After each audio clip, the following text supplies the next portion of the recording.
pendidikan nasional yang menurut saya sangat historis, sangat bagus, itu tidak diterapkan. Yaitu misalnya konsep Tripusat Pendidikan, ya, yang diperkenalkan oleh Ki Hajar Dewantara.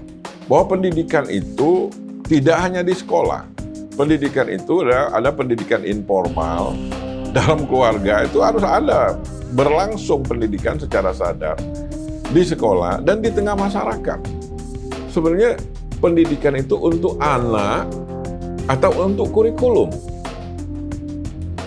Nah, yang kedua, terlalu berorientasi kepada ekonomi. Kebutuhan pendidikan itu sama dengan kebutuhan sembako. Ya. Kalau sembako terlalu mahal, masyarakat nggak bisa makan. Kalau pendidikan terlalu mahal, masyarakat nggak bisa belajar.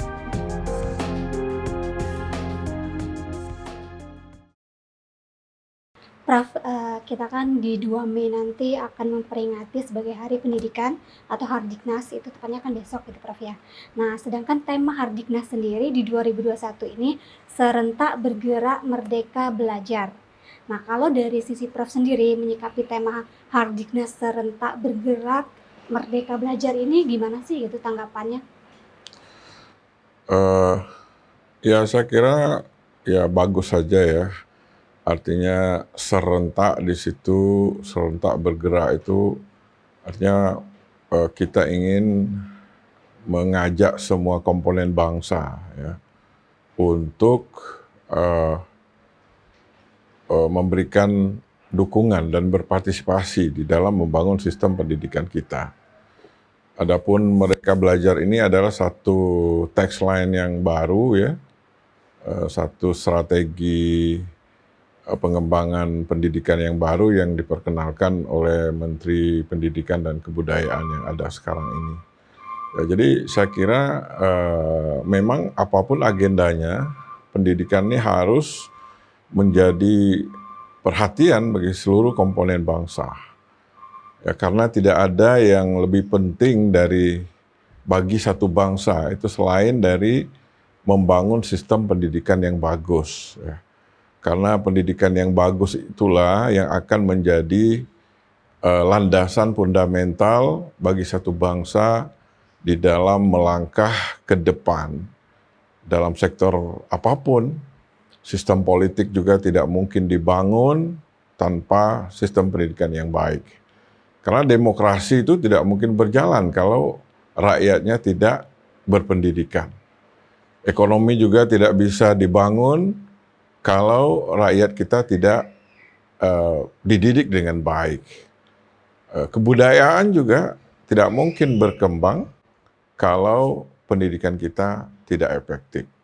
Jadi saya setuju dan saya mendukung ya, mudah-mudahan melalui momen Hardiknas ini seluruh komponen bangsa turut memikirkan, turut mendukung, turut memberikan kontribusi dan inspirasi dalam upaya kita membangun sistem pendidikan yang baik bagi bangsa kita. Saya kira begitu. Kalau menurut Prof tadi kan sistem pendidikan yang baik bagi kita. Menurut Prof sendiri bagaimana sih sistem pendidikan yang baik untuk kita? Iya. Jadi saya kira inilah problem kita ya bangsa Indonesia ya. Sehingga meskipun kita ini sudah hampir 1 abad ya merdeka, tetapi sistem pendidikan kita masih bongkar pasang ya. Masih belum memuaskan ya. Terus saja terjadi perubahan-perubahan yang ternyata tidak membawa hasil yang lebih baik. Nah untuk itu saya kira di dalam satu bangunan satu sistem pendidikan itu memang ada beberapa hal yang harus diperhatikan secara serius. Ya. Yang pertama adalah filosofinya. Ya. Filosofi pendidikan nasional kita itu filosofi yang bagaimana ya. Nah, kalau saya amati, ada kecenderungan sistem pendidikan nasional kita ini dibangun dengan filosofi pendidikan ala Eropa, ala Amerika yang cenderung sekuler. Ya, sehingga di situ nilai-nilai agama dan nilai-nilai budaya itu kurang mendapat tempat. Nah, seperti kita ketahui, pendidikan itu kan bukan untuk pendidikan itu sendiri. Pendidikan itu adalah untuk masyarakat. Nah, masyarakat kita kan sudah hidup dengan nilai-nilai agama, dengan nilai-nilai budaya. Nah, kalau pendidikan kita dibangun dengan pondasi filosofi yang sekuler, maka yang pertama yang akan terjadi adalah kita menjauhkan sistem pendidikan kita dari masyarakat kita sendiri. Jadi sistem pendidikan itu menjadi sesuatu yang asing di tengah kehidupan sehari-hari masyarakat kita. Karena di satu sisi masyarakat kita sangat religius, memiliki akar budayanya sendiri, sementara sistem pendidikan yang diberikan kepada mereka sistem pendidikan yang sekuler gitu kan. Dan saya kira ini yang terjadi saat ini ya, di mana sistem pendidikan kita ini agak jauh dari masyarakatnya. Ya. Nah yang kedua tentu sistem pendidikan yang seperti ini nanti akan melahirkan lulusan yang tidak mengakar di tengah masyarakatnya. Sehingga lulusan-lulusan pendidikan kita ini ya cenderung tidak menyatu dengan masyarakatnya. Mereka cenderung menjadi dirinya sendiri, cenderung elitis di tengah masyarakatnya, dan cenderung tidak memiliki kepedulian sosial yang kuat ya, karena memang tidak dididik ya dengan nilai-nilai yang berakar di tengah masyarakat. Saya kira itu yang pertama ya, problem yang sangat serius yang perlu kita perhatikan. Dan untuk itu saya ingin mengatakan ya, berbagai pendidikan agama di Indonesia ya, termasuk pendidikan Islam, ini sebenarnya memberikan pondasi yang sangat menarik ya, sangat relevan yang sebenarnya perlu diintegrasikan di dalam sistem pendidikan nasional kita ya. Ya misalnya di dalam sistem pendidikan Islam itu kan belajar itu kan wajib ya. Nah memang kita ada program wajib belajar, tetapi bagaimana implementasinya? Nah ketika sesuatu itu menjadi wajib ya, seperti kita sholat itu kan wajib ya, itu tidak boleh ada halangan alasan apapun ya, bahwa kewajiban itu harus dilakukan. Jadi dengan alasan apapun ya, seluruh komponen bangsa, seluruh anggota masyarakat kita, seluruh generasi muda kita harus mendapatkan pendidikan yang baik. Ya, kalaupun kita di tengah krisis seperti sekarang ini, salah satu yang tidak boleh terganggu, tidak boleh berhenti itu adalah layanan pendidikan. Ya, karena itu saya kira barangkali ini alasannya kenapa kita ya meskipun dalam kondisi yang agak darurat ya, kita harus tetap menjalankan layanan pendidikan. Tidak boleh berhenti memang. Ya, apapun alasannya, daerah semiskin apapun itu boleh, yang kegiatan lain boleh berhenti, tapi pendidikan tidak boleh berhenti. Nah, yang kedua, saya kira nilai-nilai yang harus diintegrasikan dalam sistem pendidikan nasional kita, ya, bahwa pendidikan itu tidak hanya wajib, tapi pendidikan itu seumur hidup, long life education. Nah, bagaimana caranya supaya pendidikan itu seumur hidup? Nah, pendidikan kita sekarang kan hanya untuk orang-orang usia sekolah, kan, usia kuliah. Nah, orang setelah tamat kuliah, setelah bekerja itu seolah-olah dia nggak perlu lagi pendidikan. Nah ini salah. Ya. Jadi masyarakat di satu bangsa, di satu negara itu harus terus belajar. Harus terus mendapatkan pendidikan. Supaya apa? Supaya mereka bisa terus mengikuti dinamika perubahan zaman. Nah, kenapa ini terjadi? Karena memang salah satu konsep pendidikan nasional yang menurut saya sangat historis, sangat bagus, itu tidak diterapkan. Yaitu misalnya konsep Tripusat Pendidikan, ya, yang diperkenalkan oleh Ki Hajar Dewantara. Bahwa pendidikan itu tidak hanya di sekolah. Pendidikan itu ada pendidikan informal, dalam keluarga itu harus ada berlangsung pendidikan secara sadar di sekolah dan di tengah masyarakat. Nah, sekarang ini pendidikan kita ini seolah-olah sepenuhnya bertumpu ke sekolah, pendidikan formal. Sehingga di rumah itu seolah-olah orang tua itu tugasnya itu hanya memfasilitasi pendidikan. Bayar SPP, beli buku, beli pakaian gitu. Orang tua ya tidak merasa bahwa dia itu juga pendidik. Nah, ini satu kesalahan yang sangat fatal di negara manapun. Nah, sekarang ini sebenarnya kesadaran akan pentingnya pendidikan di rumah itu di negara-negara maju sudah sangat diperhatikan.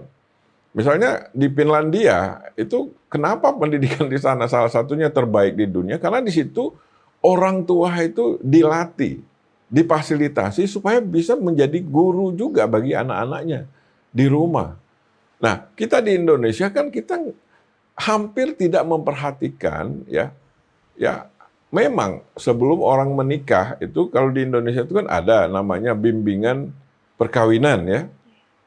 Menurut saya sebelum orang itu menikah, sebelum dia punya anak itu harus ada bimbingan pendidikan. Supaya nanti orang tua ini bisa menjadi guru bagi anak-anaknya. Sehingga tidak terjadi seperti apa yang kita alami sekarang ya. Misalnya pada saat kita belajar daring, itu kan sehingga ada istilah ya, anak belajar anaknya daring, ibunya darting. Ya, ibunya dari darah tinggi. Kenapa? Karena memang tidak terlatih sama sekali. Tidak terbayangkan oleh ibu-ibu Indonesia itu satu hari, satu saat mereka tuh mendampingi anaknya belajar. Membimbing anaknya belajar. Nah, ini saya kira satu blessing in disguise ya, satu berkah di tengah musibah ini. Mestinya kita mulai menyadari betul bahwa orang tua itu adalah satu guru juga bagi anak-anaknya. Justru guru yang pertama dan utama itu adalah orang tua bagi anak-anak. Jadi nggak bisa kita sekedar mendaftarkan anak di sekolah, sekedar memfasilitasi mereka, itu nggak cukup ya, karena anak-anak itu perlu pendidikan juga di rumah. Nah, kemudian begitu juga di tengah masyarakat, pendidikan informal kita. Sekarang ini anak-anak kita ini hampir tidak punya ruang untuk pendidikan informal, non-formal. Di tengah masyarakat, coba ketika mereka pulang sekolah, anak-anak kita tuh kemana? Ngumpul-ngumpulnya di mall kan. Lah, pendidikan formalnya di mana? Nah, sebenarnya kan pendidikan non-formal ini kan bisa di masjid. Dulu di Palembang nih ada namanya Taman Budaya Sriwijaya ya. Tapi sekarang udah jadi hotel Arya Duta ya. Jadi dulu saya ingat ya ketika saya masih mahasiswa, Taman Budaya Sriwijaya itu besar sekali dan itu hampir setiap hari, apalagi kalau Sabtu Minggu itu penuh dengan kegiatan-kegiatan, kegiatan kesenian, ya macam-macam kegiatan yang ada di sana. Sekarang itu dipahami seolah-olah yang namanya pendidikan non formal itu ada kursus-kursus bimbingan belajar. Sebenarnya bukan itu maksudnya. Maksudnya pendidikan formal itu di built-in di masyarakat kita sendiri, ya di tengah masyarakat. Jadi kalau kita punya lingkungan komplek, itu di komplek itu ada tempat anak-anak komplek itu belajar gitu kan. Ya, belajar apa? Belajar berorganisasi, ya, belajar bergaul, ya, belajar macam-macam. Nah, jangankan belajar yang sesuatu yang baru ya. Lingkungan kita ini perpustakaan pun nggak punya. Harusnya kita tuh membangun perpustakaan itu bukan hanya di sekolah, ya. Di rumah itu harus ada perpustakaan. Nah, di tengah masyarakat itu juga harus ada perpustakaan. Nah, jangan sampai di rumah kita itu nggak ada rak buku, ya. Kalaupun bukan perpustakaan, harus ada rak buku supaya anak-anak kita punya referensi. Nah, di tengah masyarakat kita, ya, di beberapa negara maju yang saya lihat itu, ya di setiap, kalau kita ini ya kelurahan ya, setiap kelurahan itu salah satu kewajiban bagi seorang lurah itu bukan sekedar mengurus administrasi kependudukan, tapi dia harus mencerdaskan warganya. Bagaimana? Salah satunya dia harus membangun perpustakaan. Jadi Anak-anak kita itu kalau Sabtu Minggu nggak masuk sekolah, mereka bisa membaca di sana, bisa menulis di sana. Ibu-ibu juga kalau habis masak pagi, itu dia nggak nonton sinetron, tapi bisa baca majalah, bisa nonton video di perpustakaan itu. Nah, ini saya kira persoalan kedua yang harus ditata di negeri kita ini agar sistem pendidikan kita lebih baik. Jadi yang pertama tadi filosofinya, yang kedua bagaimana kita menggali khazanah pendidikan yang ada, terutama yang saya lihat dari pendidikan Islam itu sendiri, konsepnya jangankan diintegrasikan dalam sistem pendidikan nasional, dalam lembaga-lembaga pendidikan Islam sendiri ini belum ditegakkan sama sekali. Ya. Lalu yang ketiga ya pedagoginya, ya, bahwa kalau kita bicara pedagogi ya untuk sistem pendidikan nasional kita, ya jadi menarik ya. Pertanyaannya misalnya, pertanyaan pertama itu sebenarnya pendidikan itu untuk anak atau untuk kurikulum. Nah, pendidikan kita hari ini kalau saya amati, kalau saya ikuti, ini kayaknya pendidikan itu untuk kurikulum. Jadi yang dipikirkan di sekolah itu bagaimana menuntaskan kurikulum. Tapi tidak berfokus kepada anak. Ya. Nah, mestinya pendidikan itu adalah untuk anak. Nah, kalau dia untuk anak, maka kita lihat anak ini apa sih yang dibutuhkan oleh anak. Nah, ini yang perlu kita pikirkan. Ada kecenderungan sekarang lembaga pendidikan kita ini untuk fokus utamanya adalah menyiapkan skill bagi anak-anak kita. Betul, skill itu emang sekarang misalnya ada Tony Wagner misalnya memperkenalkan ya skill of the 21st century, ya skill abad 21. Itu betul. Tetapi pendidikan itu tidak cukup memberikan skill.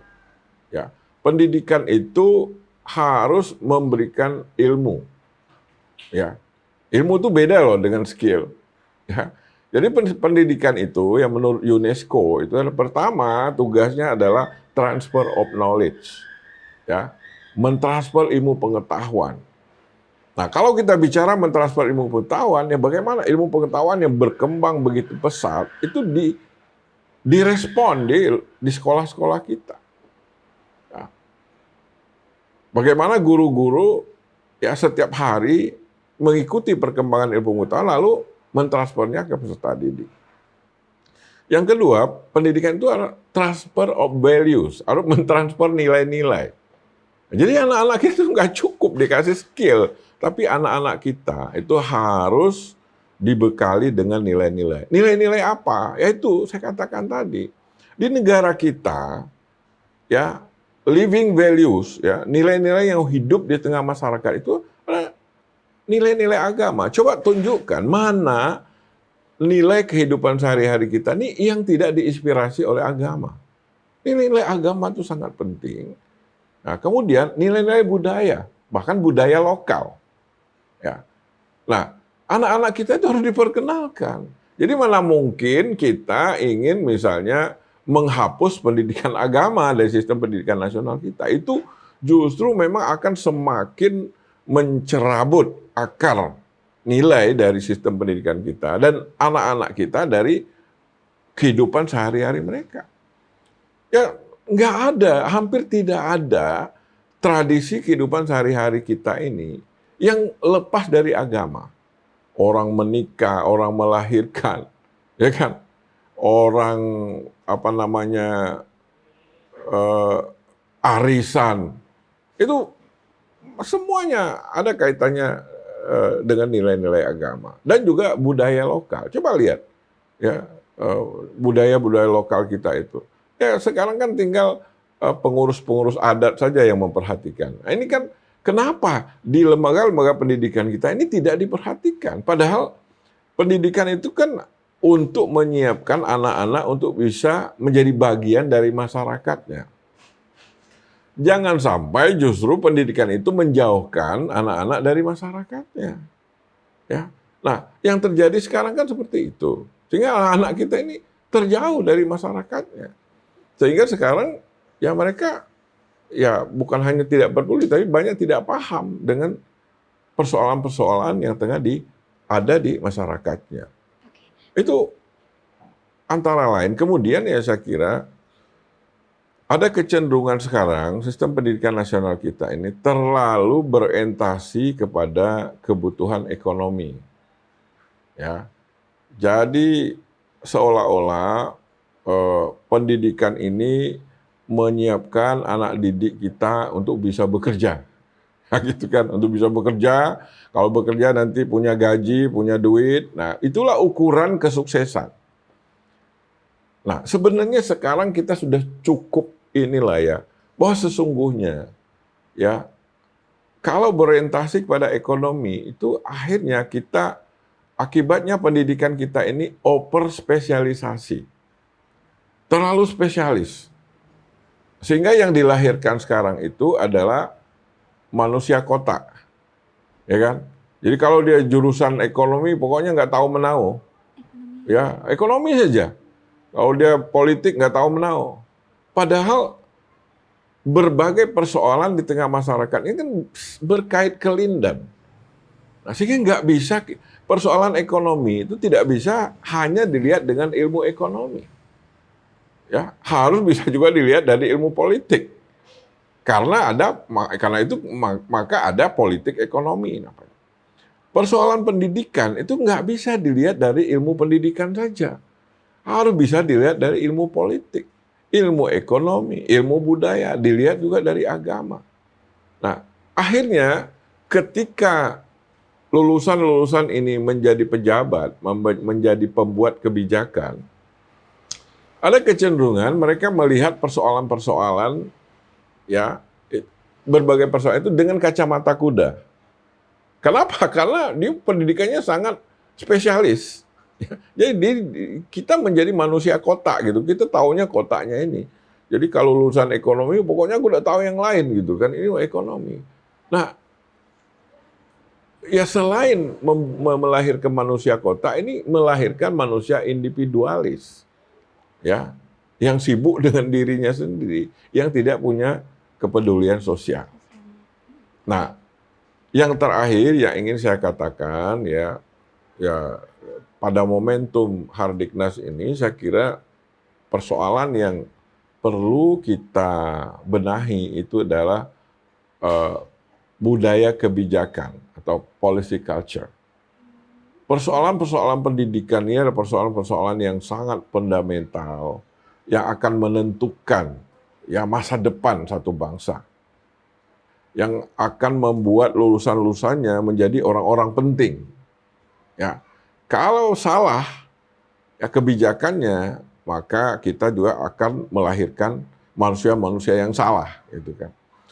Nah, mengapa saya katakan budaya kebijakan ini penting? Karena ada kecenderungan ya di dalam sistem pendidikan ini banyak kebijakan-kebijakan pendidikan dibuat secara instan, dibuat dengan pendekatan authority base ya, berdasarkan kewenangan atau kekuasaan. Seolah-olah siapa yang berkuasa itu dia bisa mengubah atau mengganti satu kebijakan. Nah, akibatnya apa? Banyak kebijakan-kebijakan pendidikan kita ya seperti mie instan lah ya, artinya tidak terlalu sehat ya. Ya, banyak kebijakan pendidikan kita itu yang akhirnya, coba kita lihat. Dulu kebijakan tentang ujian nasional. Coba lihat, setiap tahun revisi. Mengapa? Karena memang dibuat secara instan. Ya. Tentang misalnya akreditasi guru, itu juga direvisi terus. Ya. Kurikulum. Itu kita itu sudah 8-9 kali loh mengubah kurikulum. Kurikulum 2013 belum selesai, muncul lagi kurikulum yang baru. Nah, ini muncul lagi dengan konsep Merdeka Belajar. Ini beda lagi. Bukan hanya menata pelajaran, struktur kurikulumnya berubah. Ya. Nah, mengapa begitu cepat ya kita mengubah satu kebijakan? Nah, ini karena budaya kebijakan kita instan. Nah, harusnya ya untuk persoalan-persoalan pendidikan dan persoalan lainnya, setiap kebijakan itu dimulai dari satu survei, satu riset yang serius, yang luas. Nah, baru kita lakukan analisis. Apakah yang lama ini tidak efektif? Apakah yang lama ini harus diganti? Jadi dasarnya itu harusnya data riset, bukan selera pejabat. Ya, bukan selera pejabat. Nah, ada kecenderungan kita ini ganti pejabat, ganti kebijakan. Mungkin kalau untuk sektor-sektor lain ya nggak terlalu beresiko. Ya, kalaupun resikonya mungkin bisa segera dibenahi. Tapi kalau di sektor pendidikan, kita membuat kebijakan-kebijakan berdasarkan selera pejabat, ini sangat beresiko. Karena setiap kebijakan pendidikan yang kita buat itu akan berdampak kepada generasi muda kita. Akan berdampak kepada kehidupan masyarakat luas. Dan itu sangat sulit kita memperbaikinya. Sangat sulit. Jadi saya kira itulah beberapa persoalan yang menurut saya sangat fundamental yang perlu kita perbaiki agar ke depan sistem pendidikan kita ini betul-betul melahirkan ya manusia-manusia Indonesia itu yang tidak hanya bisa bekerja ya, tapi punya wawasan yang luas, pengetahuan yang luas, punya tradisi belajar yang kuat sampai dia meninggal. Jangan kayak kita nih kalau pensiun kadang berhenti belajar. Itu salah ya. Kita tuh harus belajar terus. Nah, sehingga berbagai persoalan di tengah masyarakat kita itu direspon, dihadapi dengan basis keilmuan, dengan ilmu pengetahuan. Tidak berdasarkan sentimen politik ya, sentimen kepentingan ya. Ya. Saya kira hanya dengan cara itu bangsa kita bisa menjadi bangsa yang kuat. Ya. Lanjut Prof ya. Prof, kalau menurut Prof nih ya, pendidikan di Indonesia ini mengapa belum bisa sebaik seperti negara-negara lain, Prof? Apa karena Indonesia terlalu luas atau apa, Prof, menurut Prof? Ya sebenarnya nggak ada masalah ya. Banyak negara-negara yang sama luas kan dengan kita ya. Cina, luas, India, jumlah penduduknya jauh lebih besar dari kita. Amerika juga, tapi mereka bisa kok menata sistem pendidikan, membangun sistem pendidikan yang baik. Saya kira awalnya itu tadi ya, pertama kita harus begitu firm, harus kuat betul apa landasan filosofi. Ya, jadi kalau kita mengatakan bahwa landasan filosofi pendidikan kita adalah Pancasila, itu berarti memang nilai-nilai keagamaan dan nilai-nilai kebudayaan itu harus diadopsi, ya, sehingga mewarnai semua kebijakan dan semua program pendidikan kita. Nah, sebelum landasan filosofi ini dibangun secara kuat, itu pendidikan kita itu selalu seperti di persimpangan jalan, ya. Jadi bisa salah, bisa ke kiri. Jangan sampai kita latah-latah meniru apa yang ada di negara-negara Eropa, di Amerika. Karena apa? Kalau di sana memang basis kehidupan masyarakat itu sudah sekuler. Mereka sehari-hari juga nggak banyak bicara agama. Tapi Indonesia itu masyarakatnya, itu adalah masyarakat walaupun dia tidak mengakui orang yang tidak sholat pun di Indonesia itu, kalau dia menikah, dia ingin cara agama kan? Ya kan? Artinya apa? Living values, nilai-nilai yang hidup di tengah masyarakat kita, itu nilai-nilai agama, nilai-nilai budaya, bahkan masing-masing budaya lokal. Coba kita lihat di Sumsel ini, masing-masing kabupaten itu punya nilai-nilai. Dan nilai-nilai itu bagus gitu kan. Ya kalau ditegakkan, ya kalau diterapkan dalam kehidupan sehari-hari kita. Jadi secara praktis yang real di tengah masyarakat kita itu nilai-nilai agama, nilai-nilai budaya. Ya. Jadi yang namanya nilai-nilai Pancasila, ya globalisasi itu kan masih harus diaktualisasikan. Ya kan? Sampai sekarang ya masih terus harus kita aktualisasikan supaya dia menjadi sesuatu yang real dalam kehidupan kita. Oke, Prof, kalau ini prediksi saja, kan di tahun 2045 Indonesia udah merdeka 100 tahun nih. Nah, kalau pengamatan Prof di 100 tahun Indonesia merdeka nanti, situasi pendidikan di Indonesia ini seperti apa sih prediksinya gitu? Masih seperti ini atau bakal masih bergejolak atau gimana?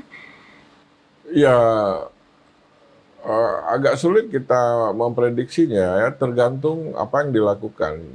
Sekarang ini kan Mendikbud sekarang ini kelihatannya ingin melakukan perubahan yang fundamental ya di dalam sistem pendidikan kita. Nah, tetapi ya itu tadi kalau saya lihat ya ada dua kelemahan ya. Kalau saya baca ya misalnya dari apa namanya eh, roadmap ya, peta jalan pendidikan yang dibuat itu yang pertama di situ persoalan agama budaya itu kurang diperhatikan. Nah yang kedua terlalu berorientasi kepada ekonomi. Ya. Jadi seolah pendidikan ini adalah alat untuk mendongkrak perkembangan ekonomi. Ya itu sih tidak salah. Ya, tetapi saya kira pendidikan itu juga harus harus berperan di dalam menata dan mengembangkan budaya di tengah masyarakat kita. Harus berperan penting dalam membangun karakter dari masyarakat kita. Nah, misal apa yang dilakukan, apa yang dikatakan oleh Presiden Jokowi, misalnya revolusi mental. Ini sebenarnya salah satu tantangan dunia pendidikan kita. Ya, mentalitas yang bagaimana yang ingin dibangun ya bagi bangsa kita ini dan bagaimana lembaga-lembaga pendidikan kita menjawab tantangan tersebut. Nah sekarang kan belum jelas nih ya apa respon lembaga pendidikan dalam mengkonkretkan apa yang disebut dengan revolusi mental itu ya dalam hal apa mentalitas kita ini masih kurang, ya dalam hal apa mentalitas kita ini sudah bagus. Nah ini menurut saya harus direspon melalui sistem pendidikan kita. Ya tentu kita kalau ditanya harapan kita ya ke depan ya sistem pendidikan kita ini ya akan lebih baik. Baiknya bagaimana? Baiknya ya lebih mampu ya merespon persoalan-persoalan real di tengah masyarakat kita. Sehingga pendidikan itu tidak hanya melahirkan manusia-manusia kotak, tidak hanya membuat lulusannya makin jauh dari masyarakatnya, tapi justru melahirkan orang-orang yang memiliki pemahaman yang luas, yang mendalam tentang masyarakatnya dan punya kepedulian ya untuk berpartisipasi, membagi ilmunya dalam rangka perbaikan kualitas hidup masyarakat. Oke, Prof ini bisa diceritakan tentang perjalanan pendidikan Prof mungkin dari SD di mana, SMP di mana sampai kuliah gitu.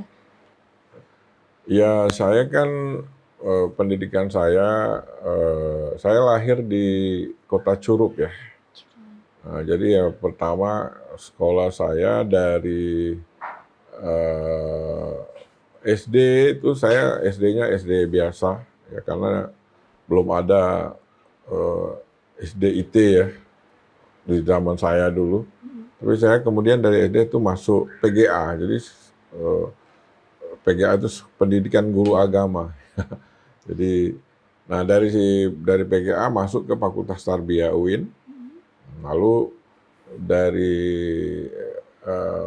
UIN saya alhamdulillah dapat beasiswa dari British Council ya untuk ambil S2 di Inggris di University of London. Waktu itu saya mengambil jurusan antropologi sosial. Ya, sebenarnya saya waktu itu ingin mengambil jurusan antropologi pendidikan, tapi waktu itu profesor yang ahli antropologi pendidikan itu lagi penelitian ya ke luar negeri, jadi dia nggak ada di kampus. Nah, jadi pilihannya saya menunda S2 saya atau saya mengambil jurusan lain. Akhirnya ya saya mengambil jurusan antropologi sosial. Dan dari antropologi sosial inilah ya sebenarnya saya merasa dengan ilmu antropologi sosial itu yang membantu saya juga memahami persoalan-persoalan pendidikan. Bahwa pendidikan itu bukan sekedar persoalan kurikulum, bukan persoalan metode mengajar, bukan persoalan ruang kelas, bukan soal perpustakaan laboratorium. Pendidikan itu uh, berkait kelindahan dengan persoalan-persoalan yang ada di tengah masyarakat. Itu sebabnya kenapa saya katakan kalau kita terus ya bertumpu kepada pendidikan formal, jadi nggak mungkin masyarakat kita ini menjadi masyarakat yang maju dan bersaing. Saya S3 di Monash University, Melbourne, Australia. Nah ini di S3 ini saya beda lagi, tapi masih ada kaitan dengan pendidikan. Saya ambil apa namanya educational policy. S3 saya itu kebijakan pendidikan. Nah itu sebabnya ketika pulang saya menginisiasi dibuatnya mata kuliah politik pendidikan. Ya, jadi di program pasca sarjana kita, program S2 kita ini kalau di UIN Palembang ini ada mata kuliah politik pendidikan. Ya, karena menurut saya penting sekali ya para sarjana, para praktisi pendidikan, para pengelola lembaga pendidikan itu memahami dimensi-dimensi politik dari pendidikan.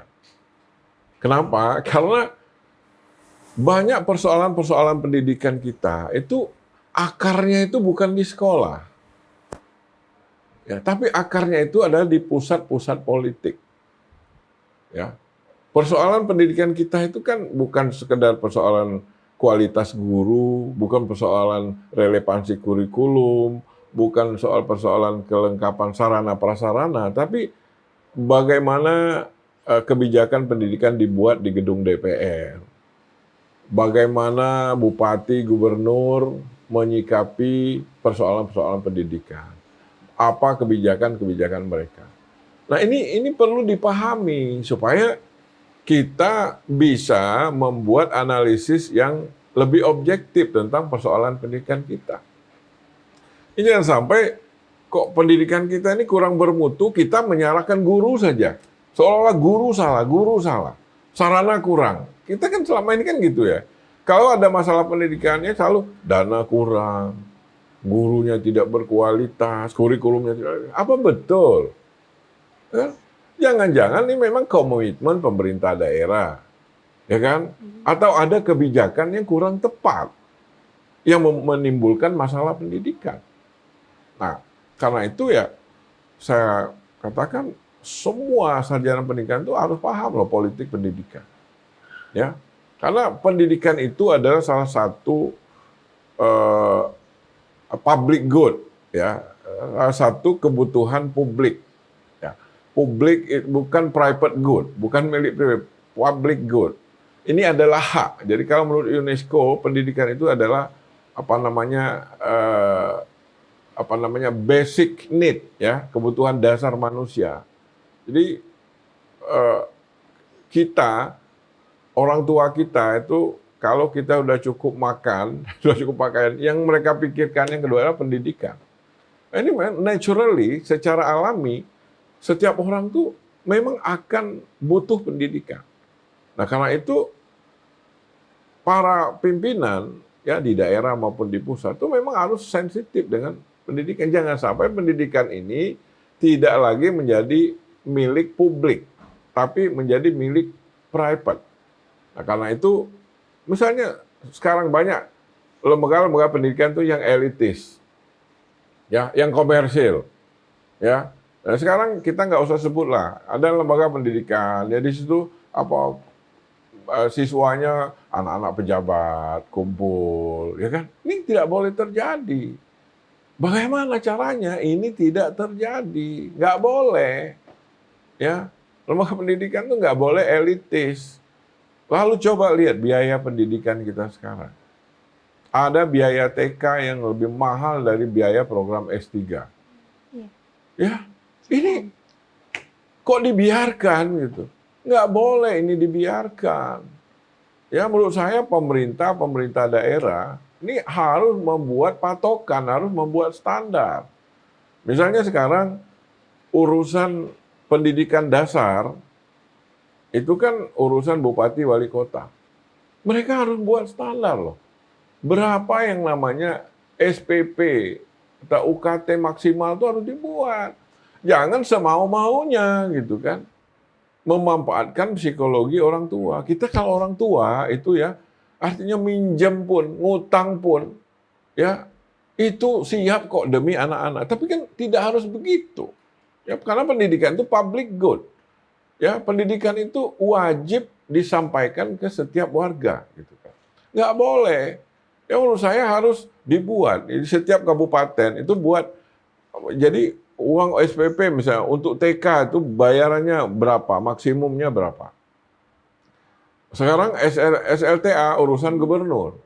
Gubernur perlu menurut saya membuat standar biaya. Ya, jangan sampai ada sekolah yang semau-maunya gitu kan. Nah, sama sekarang juga kalau di perguruan tinggi itu menurut saya sudah lebih baik ya karena UKT itu sudah ada standarnya. Sudah ada patokannya dibuat dari pusat, disahkan oleh Menteri Keuangan. Jadi nggak bisa kita menarik UKT itu semau-maunya, nggak bisa. Ya, ada standar biayanya. Nah, di SLTA itu kita belum punya. Di tingkat pendidikan dasar, SD, SMP kita juga belum punya. Sehingga tidak heran sekarang banyak biaya TK lebih besar dari biaya kuliah kan. Nggak boleh dong. Nggak boleh seperti itu. Ya. Orang kalau mau cari duit jangan melalui pendidikan, karena pendidikan itu publik. Buat usaha lain yang lebih komersil. Tidak boleh terjadi komersialisasi di lembaga pendidikan. Sekali lagi karena pendidikan itu adalah hak publik. Ya, saya kira begitu.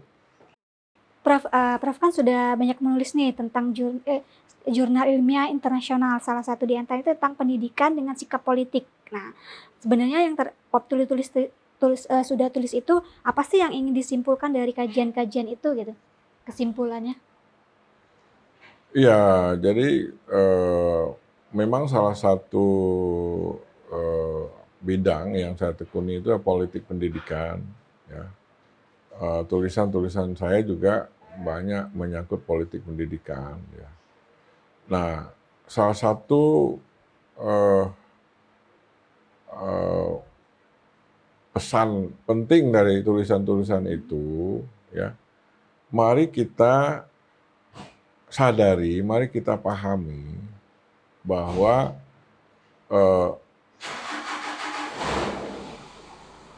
pendidikan dan politik itu adalah dua sisi dari satu mata uang.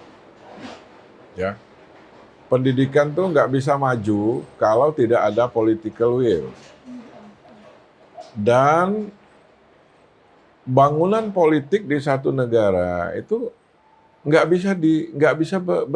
bisa berkembang kalau tidak didukung oleh sistem pendidikan yang baik.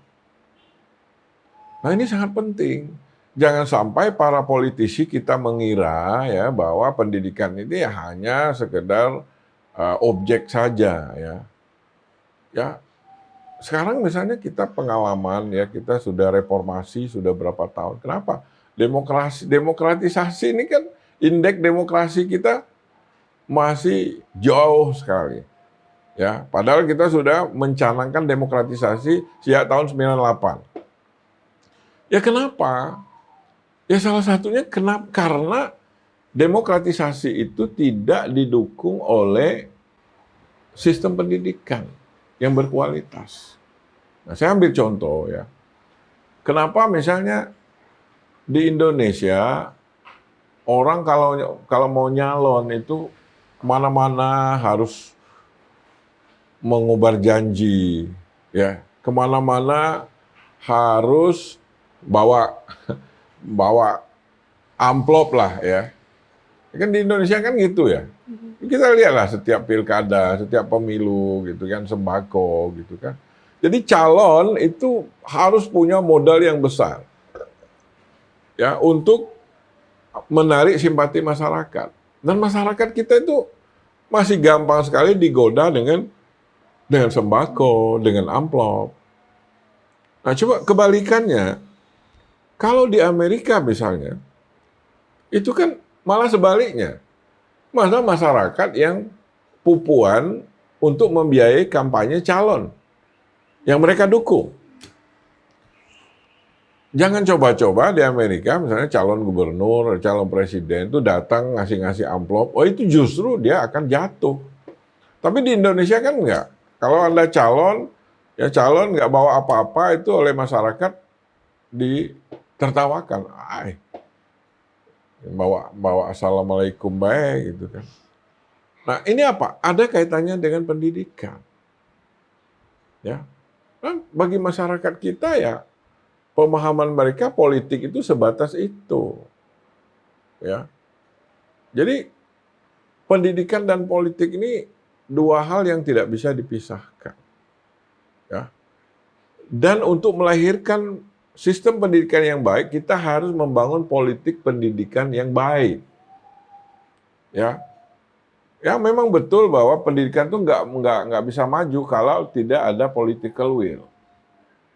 Jadi para politisi itu harus betul-betul menyadari bahwa kalau mereka serius ingin membangun bangsa ini, mereka harus tulus membangun sistem pendidikan. Jangan memanfaatkan pendidikan untuk kepentingan politik. Justru mumpung mereka berkuasa, mumpung mereka berjabat, lakukanlah sesuatu yang bermanfaat untuk pendidikan. Jadi mereka harus tanpa kepentingan politik apapun, ya mereka harus bangun itu sistem pendidikan. Jangan memanfaatkan lembaga pendidikan untuk politik. Ya, ini yang terjadi di dulu ya. Sekarang juga masih dulu di zaman Orde Baru. Sekarang juga mulai terjadi lagi nih. Kalau ada pejabat tinggi datang, anak-anak diliburkan, suruh bageris di pinggir jalan. Ini kan apaan ini? Ini kan memanfaatkan pendidikan untuk pencitraan politik. Misalnya di menjelang pilkada, saya sering lihat ada calon wali kota, ya. Pokoknya kalau upacara hari Senin itu kalau biasanya yang jadi inspektur upacara kepala sekolah atau guru. Wah sekarang calon wali kota, calon gubernur yang jadi itu. Ini apa relevansinya? Ya ini kan kampanye di sekolah, memanfaatkan sekolah untuk kampanye. Ya ini beberapa contoh-contoh yang praktis. Nah, begitu juga terkait dengan kebijakan-kebijakan. Kalau kita serius ingin meningkatkan mutu layanan pendidikan, ya menurut saya yang nggak perlu terlalu banyak jargon-jargon lah, ya. Ya, menurut saya konkret saja lah, ya. Pertama, pendidikan itu, kebutuhan pendidikan itu sama dengan kebutuhan sembako. Ya. Kalau sembako terlalu mahal, masyarakat nggak bisa makan. Kalau pendidikan terlalu mahal, masyarakat nggak bisa belajar. Ya. Jadi, coba kendalikan supaya biaya pendidikan itu tidak terlalu mahal. Ini yang konkretnya menurut saya seperti ini. Nggak usah lah macam-macam jargon-jargon yang aneh-aneh. Ya. Nah, yang kedua, ya angkatlah kepala sekolah, orang-orang yang mengelola lembaga pendidikan, orang-orang yang memang berkompeten, orang-orang terbaik. Jangan sampai ya gara-gara jadi tim sukses, orang yang tadi dia jadi guru aja nggak becus, tiba-tiba jadi kepala sekolah. Ini kan nggak serius namanya. Ya. Jadi untuk bidang pendidikan jangan main-main. Jangan jadikan alat politik. Bidang lain saya nggak tahu. Ya. Tapi bidang pendidikan. Ya. Orang-orang yang mengelola pendidikan, pilihlah orang-orang yang terbaik. Kepala sekolah itu harus guru yang terbaik. Bukannya tim sukses gitu kan. Itu seperti itu. Ya. Oke, lanjut Prof ya. Prof, menurut Prof bagaimana pendidikan ini bisa membantu seseorang membawa ke pemikiran yang kehidupan bermanfaat gitu? Ya, saya kira memang tujuan utama, ultimate goal dari pendidikan itu adalah bagaimana membuat orang itu bermanfaat. ya kan? Jadi kalau dalam agama Islam itu orang yang terbaik di antara kamu adalah orang yang bermanfaat bagi orang lain. Saya kira pendidikan itu memang harus melahirkan orang-orang yang bermanfaat, gitu. Bukan orang yang sibuk dengan dirinya sendiri.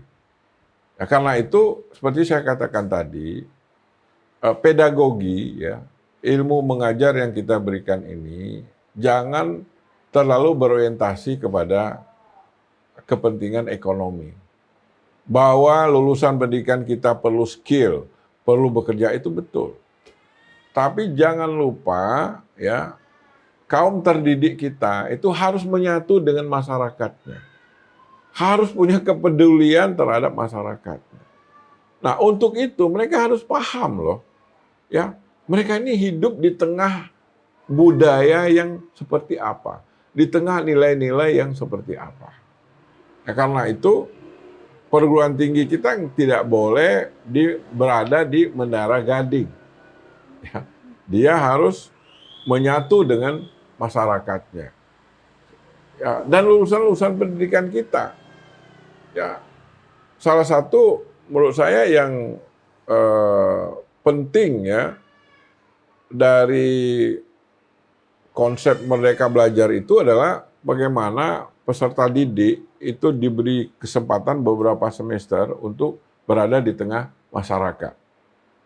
Nah, harapan saya untuk belajar di luar kampus itu maksudnya bukannya magang di perusahaan saja, tapi dia bisa magang di tengah masyarakat. Magang di kantor RT misalnya, magang di masjid misalnya, magang di kelurahan, supaya dia tahu apa persoalan sehari-hari masyarakat kita. Nah, jangan sampai sekali lagi konsep belajar di luar kampus ini kesannya nanti belajar di perusahaan. Kalau konsepnya belajar di perusahaan, ya artinya kita, ya, yang dia pahami nanti adalah logika ekonomi dari pendidikan itu. Yang penting dia kerja, dia kaya, gitu kan. Soal lingkungannya bagaimana dia nggak peduli. Jadi kan dia hanya menjadi manusia individualis. Saya kira bukan itu tujuan pendidikan. Ya, tujuan pendidikan itu melahirkan sosok yang bermanfaat bagi masyarakat.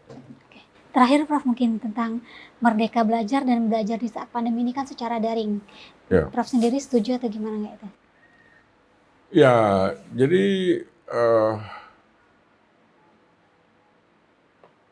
belajar itu kan salah satunya transfer of knowledge, ya.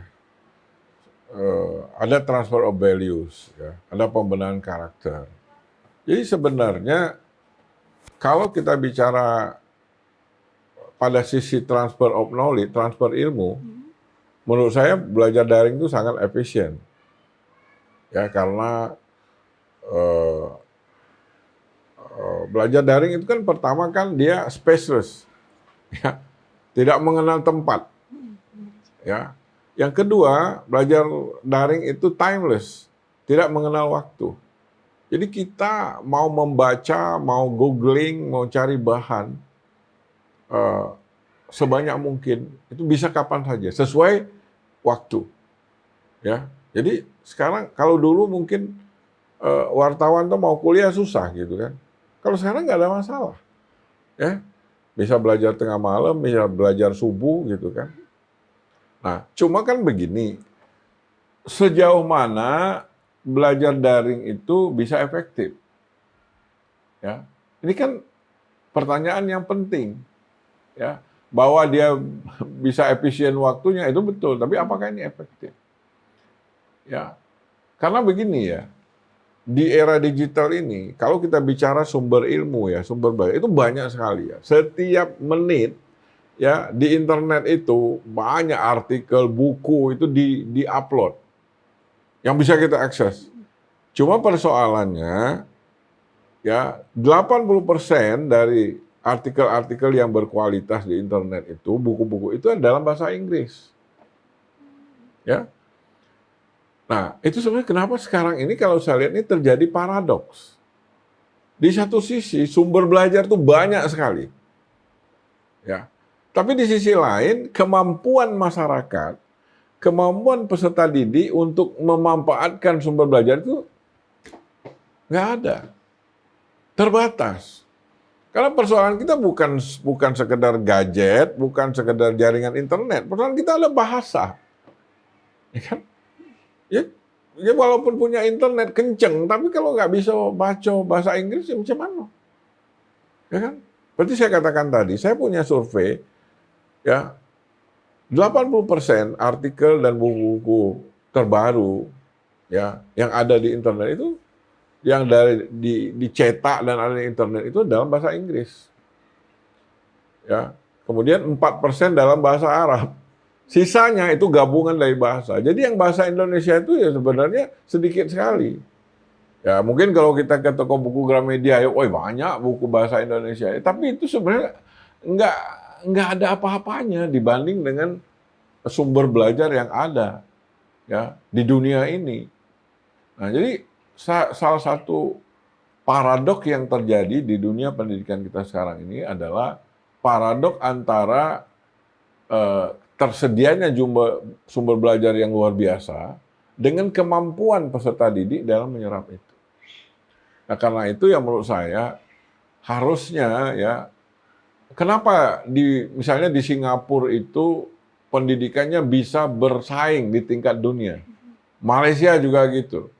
Karena di situ orang Malaysia, orang Singapura tuh dia tamat SMP aja dia bahasanya udah 50-50, bahasa Inggris sama bahasa Melayu kan. Ya kita ini ya sudah S2, S3 juga belum bisa bahasa Inggris. Ini bukan soal mau gaya-gaya, tapi kalau kita bicara bagaimana kita bisa belajar, terus belajar, ya nggak bisa nolak kita. Kita harus bisa belajar bahasa Inggris. Karena sumber belajar itu dalam bahasa Inggris. Sekarang ya di kampus-kampus tuh jangankan mahasiswa, ya dosen juga banyak yang nggak bisa bahasa Inggris. Di sekolah kita jangankan siswa, guru juga banyak yang nggak bisa bahasa Inggris. Dan yang namanya belajar bahasa Inggris itu masih mahal sekali. Coba di Palembang ini masih bisa dihitung dengan jari kan.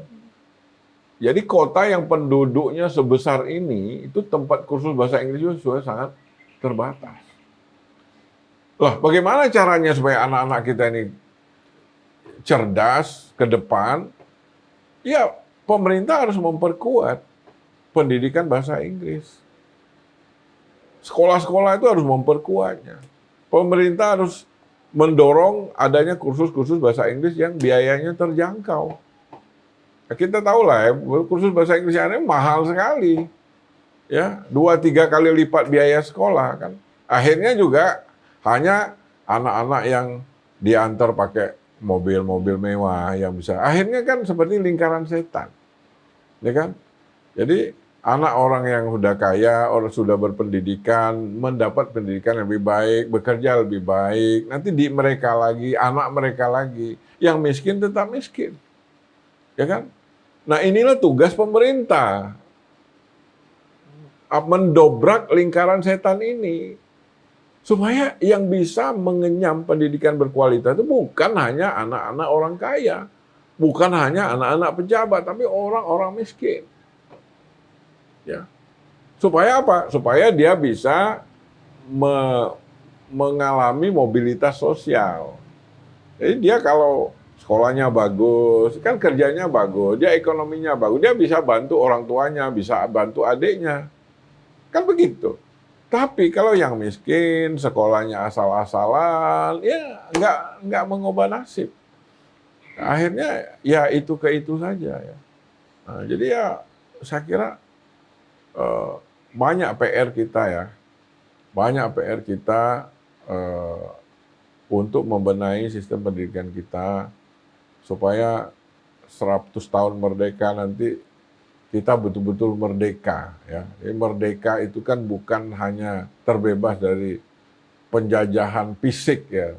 Tapi sekarang ini kita masih mengalami penjajahan ya. Sekarang ini kan orang menyerang kita itu kan memang nggak ada tank ke Indonesia, nggak ada pesawat tempur, tapi menggunakan soft power.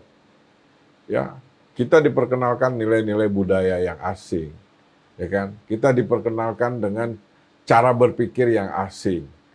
ya melalui film, melalui internet dan lain sebagainya. Sehingga eh, kepribadian Indonesia itu mana gitu kan? Sekarang ini kan kepribadian Indonesia yang ramah, yang peduli, ya, yang sabar, yang lemah lembut itu mana sekarang? Dan itu sulit kita cari, bukan hanya di masyarakat biasa, di kalangan elit-elit juga udah nggak kelihatan lagi kepribadian Indonesianya itu. Ya, jadi ya kita menghadapi tantangan yang luar biasa. Dan saya yakin ya dengan semangat bersama bergerak, ya, insya Allah kalau semua komponen bangsa bergerak, ya, insya Allah bangunan pendidikan kita akan lebih baik. Dan terakhir, ya, jangan sampai kita terjebak kepada formalisme. Ya. Formalisme itu begini ya. Memang kita punya Kementerian Pendidikan dan Kebudayaan. Tapi harus dipahami, tugas membangun pendidikan itu bukan hanya, ini kan administrasi saja kementerian ini. Semua kementerian itu harus memikirkan bagaimana memberikan layanan pendidikan yang lebih baik. Misalnya ya, apa peran Kementerian Perhubungan misalnya dalam meningkatkan mutu layanan pendidikan? Ya. Jadi kan sebenarnya kalau yang namanya mahasiswa, siswa itu diberi diskon misalnya 50% untuk transportasinya, mau naik pesawat, mau naik kereta, itu sudah bentuk partisipasi Kementerian Perhubungan, ya kan? Sekarang Kementerian pariwisata dan ekonomi kreatif, apa perannya dalam pendidikan? Ya, sehingga memberikan modal kepada alumni-alumni, ya, memberikan keringanan biaya kepada mahasiswa yang ingin mulai merintis usaha misalnya. Kalau ke tempat rekreasi yang mahasiswa misalnya nggak bayar misalnya. Ya, semua kementerian itu harus memikirkan apa kontribusinya. Jangan semuanya bertumbuh kepada Kementerian Pendidikan dan Kebudayaan. Sama kayak tadi, jangan kita bertumbuh hanya kepada sekolah. Orang tua harus mengambil peran. Tokoh-tokoh masyarakat juga harus mengambil peran. Apa yang dipikirkan oleh RT untuk membenahi pendidikan lingkungannya? Apa yang dipikirkan oleh lurah? Apa yang dipikirkan oleh camat? Apa yang dipikirkan oleh wali kota? Apa yang dipikirkan oleh gubernur? Nah, itu baru namanya bergerak bersama. Ya, jadi mudah-mudahan dengan tagline bergerak bersama ini ya kita betul-betul bersama-sama bergerak gitu kan.